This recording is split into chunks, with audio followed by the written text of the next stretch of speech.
అంతగానం ఎందుకు బాధ అవుతుంది మార్వాడల విషయంలో అంటే మీ అందరికీ తెలుసో తెలియదో నాకైతే తెలియదు, కానీ నాకైతే ఒక విషయం తెలుసన్నా.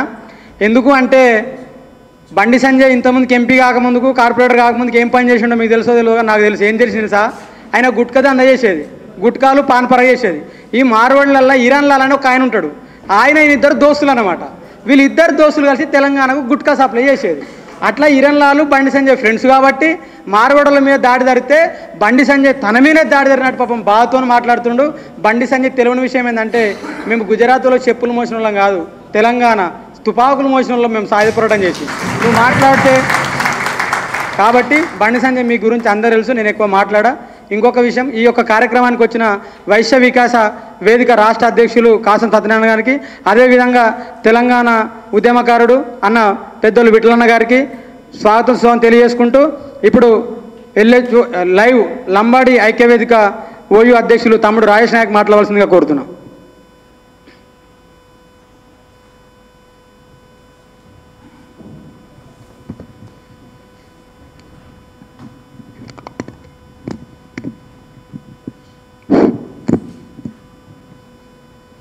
సభకు నమస్కారం. నేటి రౌండ్ టేబుల్ సమావేశ కార్యక్రమానికి విచ్చేసిన నాతోటి మిత్రులకు మరియు వివిధ సంఘాల నాయకులకు అందరికీ ప్రత్యేకమైన జైభీములు తెలియజేస్తూ, ఈరోజు ముఖ్యంగా నాలాంటి మొదటి తరం ఎంటర్‌ప్రెన్యూర్‌షిప్స్ ఈరోజు సమాజంలో ఎదుర్కొన్న సమస్యలు మీ ముందు ఒక 2 నిమిషాలు ప్రస్తావిస్తాను. నేను ఒక గిరిజన కుటుంబం నుండి కేవలం 22 వయసులో వ్యాపారం వైపు వెళ్ళాలన్నప్పుడు గతంలో కరోనాలో నాకు Delhi university of fine arts college admission రావడంలో కేవలం 3 లక్షల రూపాయలు ఫీజు చెల్లించాలని మా కుటుంబం అక్కడితోటి బిజినెస్ చేయాలనే కాన్సెప్ట్ తోటి, ఎంటర్‌ప్రెన్యూర్ అవ్వాలనే కాన్సెప్ట్ తోటి నా యొక్క లక్ష్యాన్ని పక్కదారి ఎంచుకొని బిజినెస్లో దాదాపు 2022 నుంచి ఈరోజు వరకు నేను ఒక ఎంటర్‌ప్రెన్యూర్గా నేను ఈరోజు ఉన్నాను సమాజంలో. అయితే నేను బిజినెస్లో ఎంటర్ అయినప్పుడు ఏ ఇండస్ట్రీస్కి వెళ్ళినా, ఏ కంపెనీకి వెళ్ళినా, ఏ పాయింట్ని చూజ్ చేసుకున్నా, మార్కెట్లో ఏ ఒక ఐటమ్స్ గూడ్స్ని చూజ్ చేసుకున్నా అక్కడ మొత్తం ఉన్నది ఆధిపత్యాల వర్గాలతో పాటు మార్వాడీస్. వెళ్ళంగానే మన యొక్క భాష విధానం కావచ్చు, లేదా మన అపీరెన్స్ కావచ్చు, చూడంగానే మీరు ఏమిటోళ్ళని అడిగేవాళ్ళు. నేను ఫలానా లంబాడి, నేను బహుజనుడు అంటే సింపుల్గా వాళ్ళ ప్రోడక్ట్ని మాస్టర్జీ సార్ గారికి వేదికపైకి రావాల్సిందిగా స్వాగతం సుస్వాగతం తెలుపుతున్నాము.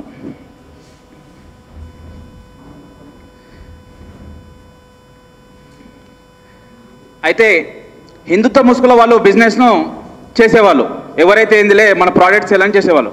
కానీ అదే మార్వాడీస్ ఆ షాప్ని పర్చేసే ఆయన బిల్ పేపర్ వేరుంటుంది, మన బిల్ పేపర్ వేరుంటుంది. ఆ ప్రోడక్ట్ ఒక చేంజ్, ఆ ప్రైస్ ఒక చేంజ్ తోటి మనము గ్రౌండ్లో బిజినెస్ చేయలేము. చాలా ఆలోచించాను, అసలు ఏంది దోపిడీ, ఏంది కుట్రని. మనం నిద్రపోతున్నా కూడా మన మీద దోపిడీ జరుగుతూనే ఉంది. బ్రిటిష్ వారి కంటే ప్రమాదం మార్వాడీస్, బ్రిటిష్ వారి కంటే చాలా ప్రమాదమైనటువంటి మార్వాడీస్ బిజినెస్. ఇది నేను గమనించాను. ఇలా అయితే మనము బిజినెస్లో జీవితం సాగించడం చాలా కష్టం అనుకొని నేను ఏ షాప్కి వెళ్ళినా నా పేరు చేంజ్ చేసుకునేవాడిని. వాడు మార్వాడి అంటే నా పేరు మార్వాడి, వాడు రెడ్డి అంటే నా పేరు రెడ్డి అని మార్చుకొని ఇంకొన్ని రోజులు నేను రిలేషన్షిప్ పెంచుకొని వాళ్ళతో నేను టైఅప్ అయ్యాను. అప్పట్లో నాకు ఇండస్ట్రీస్కి వాళ్ళు లోపలికి రానిచ్చేవాళ్ళు, లేకుంటే నన్ను గేట్ దగ్గర ఆపించేవాళ్ళు. ఆ ప్రోడక్ట్ నేను బల్క్లో కొనాలన్నా, నేను సేల్ చేయాలన్నా, నేను బిజినెస్ చేయాలన్నా బయటనే ఆపేస్తారు. నేను ఎప్పుడైతే నా పేరు పక్కన తోకని ఎప్పుడైతే జాడించుకున్నానో నన్ను లోపల రానిచ్చేవారు. అప్పుడు నేను గ్రౌండ్లో 2022-23లో నేను కొద్దిగా బిజినెస్లో కొద్దిగా సెట్ అయ్యాను. తర్వాత నాకు మన శ్రీనివాస్ యాదవ్ సార్ అని ఇప్పుడు టీజీఐసీ ల్యాండ్ ఏదైతే మన గవర్నమెంట్ మనకు రెగ్యులేషన్ చేసి మనకు ఇప్పుడు ఏదైతే ఇస్తుందో బిజినెస్ ఎంటర్‌ప్రెన్యూర్ చేయాలని గవర్నమెంట్ ల్యాండ్, నీకు అందులో అవకాశం ఉంటుంది, నువ్వు మంచి ఎంటర్‌ప్రెన్యూర్ కావచ్చు, మంచి ఉద్యోగాలు క్రియేట్ చేయొచ్చు అని నాకు సలహా ఇవ్వడం జరిగింది. అయితే అందులో వెళ్ళాక సేమ్ అందులో కూడా అదే మాఫియా. ఎస్సీ ఎస్టీల పేర్లకు రిజర్వేషన్ ప్రకారం కేటాయించబడితే ల్యాండ్లు, కానీ అవి కొనేవి మొత్తం మార్వాడీసే. మరి ఇది ఎలా సార్ అంటే ఇది అలానే ఉంటుంది. దీని బ్యాక్ సైడ్ మొత్తం బడాబాబులు ఉంటారు, పొలిటికల్ పవర్ ఉంటుంది దీని సైడ్ అని చెప్పారు. మరి దీన్ని మనం అధిగమించలేమా అంటే కష్టం అని చెప్పారు. దీంతో డబ్బుతో కూడుకున్న పని. మరి ఎలా సార్ మాలాంటి ఫస్ట్ తరం మొదటి జనరేషన్ ఎంటర్‌ప్రెన్యూర్ ఎలా దీనిలో గెట్ ఇన్ అవ్వాలని దాని మీద స్టడీ చేస్తే గత ప్రభుత్వంలో రానియలే. మళ్ళీ ఈ ప్రభుత్వంలో వచ్చినప్పుడు మళ్ళీ ఫైట్ చేసిన ఇప్పటివరకు నాకు ఏ ఒక్క చోట టీజీఐఎస్ఎస్ ల్యాండ్ కొన్ని వేల ఎకరాలు ఎస్సీ ఎస్టీల భూములు గుంజుకొని ఈరోజు రాష్ట్ర ప్రభుత్వాలు దాన్ని టీజీఐసీ కార్పొరేషన్ కింద గుంజుకొని ప్లాట్లు చేస్తుంటారు. ఇండస్ట్రియల్ కార్పొరేషన్ డెవలప్మెంట్ కోసం ఇక్కడ పెట్టుబడులు అభివృద్ధి కోసం చేస్తుంటారు. అందులో మనకు రిజర్వేషన్స్ ఉంటాయి ఎస్సీ ఎస్టీ వాళ్ళకు. కానీ అవి కూడా ల్యాండ్ పేర్లు కూడా మొత్తము మనం డబ్బులు కట్టలేని సిచ్యువేషన్లో సేమ్ మళ్ళీ మార్వాడి వాళ్ళు కొనేసుకొని వాళ్ళు యథావిధంగా వాళ్ళు బిజినెస్ చేస్తూ ఉన్నారు. సో దీన్ని అరికట్టాలంటే కంపల్సరీ ఈ సమయంలో గో బ్యాక్ మార్వాడి మూవ్మెంట్ అనేది రాష్ట్ర వ్యాప్తంగా చాలా బలంగా వెళ్ళాల్సిన అవసరం ఎంతో ఉన్నది. ఇది నేను భావిస్తున్నాను తప్పకుండా. ఎందుకంటే గతంలో మనం పోరాటం చేసినాము, సాధించుకున్నాం, కానీ అయినా మనకు అన్ని విధాలుగా మనకు అభివృద్ధి చెందలే. కానీ ఇది ఇప్పుడు మార్వాడి వాళ్ళ బిజినెస్ ఎట్లుందంటే మనం నిద్రపోతున్నా కూడా, మనం తింటున్నా కూడా మన పైన దోపిడీ జరుగుతూనే ఉంది. ఇది చాలా పెద్ద మూమెంట్ మనం తీసుకొని బయటికి వెళ్ళాల్సిన అవసరం ఉందని నేను భావిస్తున్నాను. నాకు ఈ సమయం ఇచ్చినందుకు పెద్దలందరికీ పేరు పేరున మనస్ఫూర్తిగా ధన్యవాదాలు తెలియజేస్తా ఉన్నాను. థ్యాంక్ యూ తమ్ముడు. ఇప్పుడు సామాజిక తెలంగాణ స్టూడెంట్ అసోసియేషన్ రాష్ట్ర అధ్యక్షులు అజయన్న గారు మాట్లాడవలసిందిగా కోరుతున్నాను. దయచేసి సమయాన్ని దృష్టిలో పెట్టుకొని మాట్లాడవలసిందిగా కోరుతున్నాను. అందరికీ జై భీమ్. వేదిక మీద ఉన్న పెద్దలందరికీ కూడా జై భీమ్ తెలియజేసుకుంటూ, మిత్రులారా, తెలంగాణ ఉద్యమం తర్వాత మళ్ళీ తెలంగాణ పేరుతోని ఇక్కడ మనకి మార్వాడి ఆంధ్ర గో బ్యాక్ అని ఎట్లయితే అన్నామో ఇప్పుడు మార్వాడి గో బ్యాక్ అనేటువంటి ఒక నినాదంతో మనకి వస్తున్నది. ఈరోజు సామాజికంగా, సాంస్కృతికంగా, ఆర్థికంగా, రాజకీయంగా మన మీద దోపిడీ అనేది జరుగుతుంది.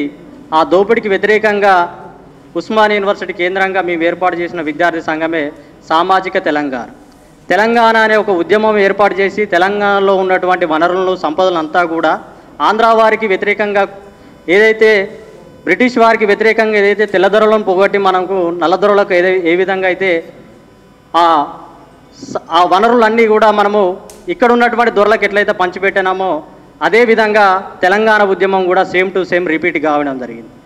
ఈరోజు తెలంగాణలో జరుగుతున్నటువంటి ఉద్యమం అంబేద్కర్ వాదంలో ఉన్నటువంటి గొప్పతనం ఏంటి, రాజ్యాంగం మనం కల్పించిన హక్కులు ఏంటి అని అంటే అది అన్యాయము వైశ్యులకు జరిగినా, రెడ్లకు జరిగినా, లేకుంటే దొరలకు జరిగినా, ఎవరికి జరిగినా కూడా దాని వెనుక అంబేద్కర్ వాదం ఉంటుంది. దాని వెనుక ఉద్యమించేటువంటి ఆ గొప్ప హక్కులు అనేది మనకు రాజ్యాంగపూర్వకంగా కల్పించడం జరిగింది. మిత్రులారా, ఈరోజు దోపిడీ, భారతదేశంలో దోపిడీ అంటే సంస్కృతి పరంగా మన సంస్కృతి ఒక కులాన్ని ఒక కులం దోచుకోవడమే సంస్కృతి. ఈరోజు ఆ కుల దోపిడీ, ఒక కులం అణచివేత గురికాడబడ్డ కులాన్ని అగ్రకులాలు, ఆధిపత్య కులాలు ఏవైతే ఉన్నాయో అవి దోచుకోకూడదు అనేది మనకు భారత రాజ్యాంగం అనేది రావడం జరిగింది. రాజ్యాంగ హక్కులు కింది వర్గాలకు కూడా కల్పించాలనే ఉద్దేశంతో ఉద్యమాల్లో ఉన్నటువంటి లొసుగులు ఏవైతే ఉన్నాయో వాటన్నిటిని కూడా మనం తెలుసుకొని రాజ్యాంగ హక్కులు ప్రతి ఒక్కరికి కూడా, అణగారిన వర్గాలు కూడా, ఈరోజు ఒక దళిత వర్గానికి చెందినటువంటి వ్యక్తి 1 లక్ష రూపాయలు లోన్ తీసుకోవాలంటే కింద మీద పడాల్సి వస్తుంది. అదేవిధంగా 70% సంపద, ఒక 5% ప్రజల మధ్య వ్యక్తుల మధ్య సంపద కేంద్రీకృతమైనటువంటి ఈ భారతదేశంలో లక్షల కోట్ల అప్పు ఒక్క సైన్తోని మాఫీ చేయబడుతున్నాయి. మిత్రులారా, ఈ విధంగా మనము ఆలోచించి సమన్యాయపరంగా మనం వెళ్ళి ఈ ఉద్యమాన్ని ముందుకు తీసుకువెళ్ళాలి. సాంస్కృతికంగా వైశ్యులు ఎవరైతే ఉన్నారో వాళ్ళు కూడా వ్యాపారాలను మిగతా కులాలకు అందరికీ కూడా చేర్చే విధంగా, రాజ్యాంగ హక్కులను మిగతా అందరూ కూడా వినియోగించుకునే విధంగా మన యొక్క ఉద్యమాలు ముందుకు సాగాలని ఈ సామాజిక